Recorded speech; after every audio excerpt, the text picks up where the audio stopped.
Okay, so my lovely wife is helping me prep my system right now, and my son is making us pastaronis. But basically, we're taking care of the first steps as of right now, and that's transferring all of the save game data to a USB drive. So make sure your USB drive is saved in FAT32, and you should be able to do this easily. The other thing you have to be wary of is a USB drive that is thin enough to fit in the gap on the PlayStation console where you insert the drive. And what I mean by that is the actual gap in the plastic, the actual casing of the PS4, creates a really nasty situation to try to insert a thumb drive. I had to search around for a really small micro thumb drive that would actually fit in the front of it.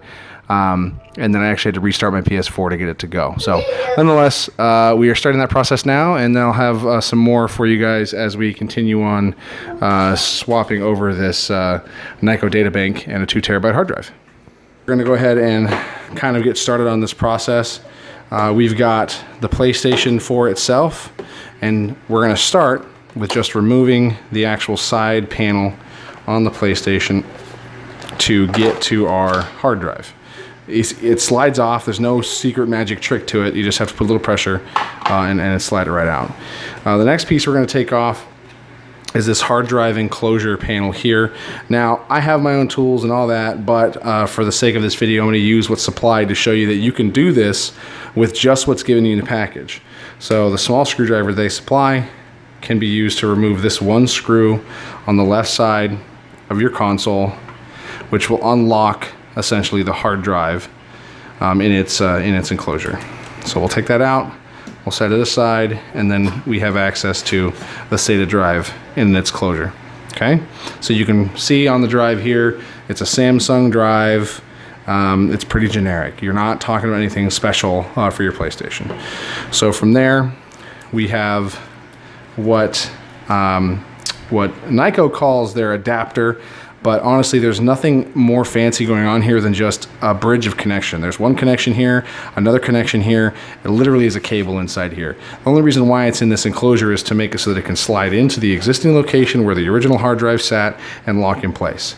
There's a small tab on the corner. You take that tab, you flip it out, and now you can screw your hard drive down into the same mounting location that already existed using the same screw.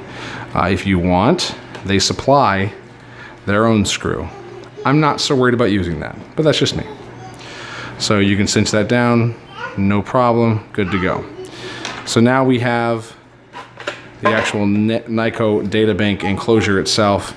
Again, if you look here closely, you've got one connection. This will go down into that 2.5 inch adapter essentially, and this creates a data connection to the hard drive in the rear of the enclosure itself. You can see the SATA connections in the back. Nothing super special. Those then bridge out to this power bank back here, which supplies a 3.5 inch hard drive with slides right back into the same location. You have that one SATA connection that clips down on the connection that was facing up, essentially the female to the male connection.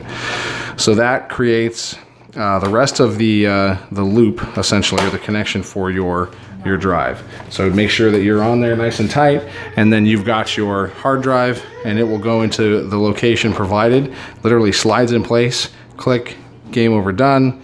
You can slide the cover back on that comes with the data bank, and that slides over the hard drive, and it creates a relatively form-fitting, functioning, cover. I'm not going to go out on a limb and say, oh my God, this is beautiful, but for an angular device, it's not a bad design. The only other connection on this is the pass-through for the power, which is located back here. And this pass-through gives the 3.5 inch drive a little more juice because it does require more to run instead of the 2.5 inch that was factory installed. Other than that, hook it back up like you would your normal PlayStation, and that's on to the next phase of this process.